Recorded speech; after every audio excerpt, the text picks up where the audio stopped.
Hi, Gen Chem 1 lab students. This is a quick little video to show you how to upload your draft introduction for peer review. I am showing this in the spring of 2025, so the dates you're going to see are particular for the spring 2025 semester. You should look in Brightspace for the dates that apply to you. Okay, so let's get started. The first thing you're going to do, of course, is to write your introduction draft. Do the best you can to include all the things listed on page 6 of the lab manual, and then save it as either a docx file or a PDF file. You can also upload directly from Google or Dropbox or OneDrive.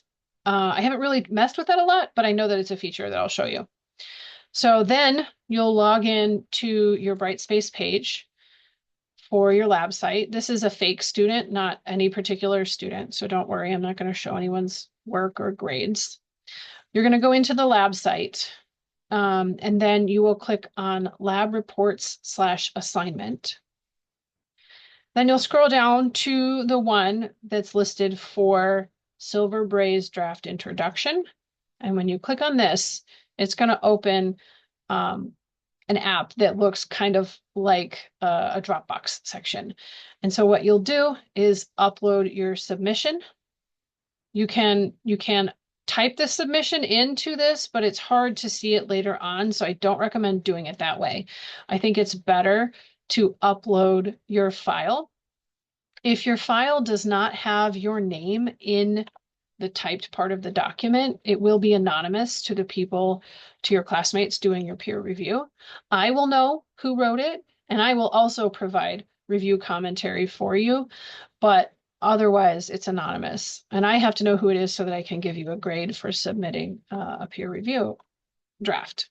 Okay, so you can just upload directly from your computer by clicking choose file, choose a PDF or docx file, and then you'll just click OK. You can also use the cloud submission. So you would click on Google Drive as an example. If you have multiple accounts or you need to sign in, it will prompt you to do that. I'm just going to upload this syllabus right here as an example. You're going to upload your draft introduction.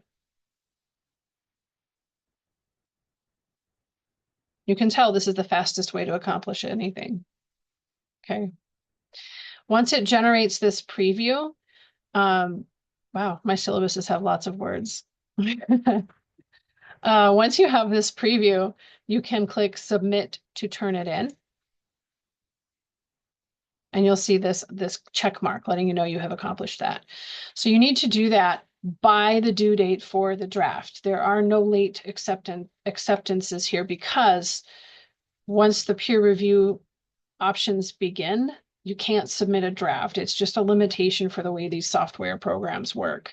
If I want to see what I submitted, I can click on it.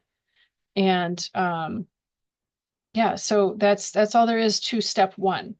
After the draft due date, you're going to come back here and do the assigned peer reviews that you're given in the program. I'll show you that next. So after the peer review time period begins, which will be after drafts are due, you will have the opportunity to come back to the same exact link in the lab reports/assignments part, and then you're going to see a red light here. So we'll click right there to see your 2 peer reviews, and you want to complete both of them so you can get the full points for the peer review. It's 5 points for uploading your draft, 5 points for the first peer review, and 5 points for the second one. I am looking for substantive feedback. So that means you want to give them some things that they can actually improve about their paper. If your peer review consists of just, great job, that's not helpful. That's not peer review, and that won't get you the full points. So you want to put some thought into answering the questions and giving them tips. So this is just an example of a random introduction. These are the questions you would type your answers to on the right-hand side. You can also use the toolbar up here to click on tools and make some notations. So these are common editing marks you can do. And you can also add comments anywhere just by clicking. So you can make a comment in a specific space. You can highlight with different colors. You can type if you prefer to. All kinds of tools here to help you out. So you'll do that for both of your peer reviews, and then you can even hide the toolbar or bring it back or make it on the top or the bottom, whatever you want to do to make this comfortable for you. You can manipulate it. But you'll answer the 3 questions and add your comments using the toolbar directly or as comments just by clicking. Okay. When you're finished with that,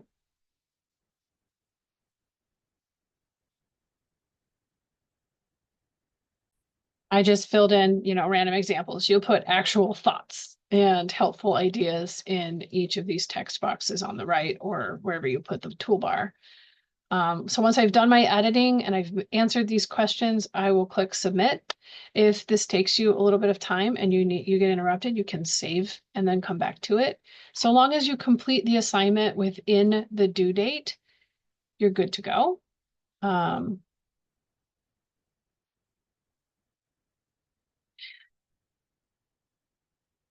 In the peer review system, they won't know who puts the comments in, but I will. And again, I grade essentially if you put some effort and some time and thought into helping somebody get their paper better, then you'll get the full 5 points for each of the peer reviews you do. So if you have any problems or questions, as always, let me know.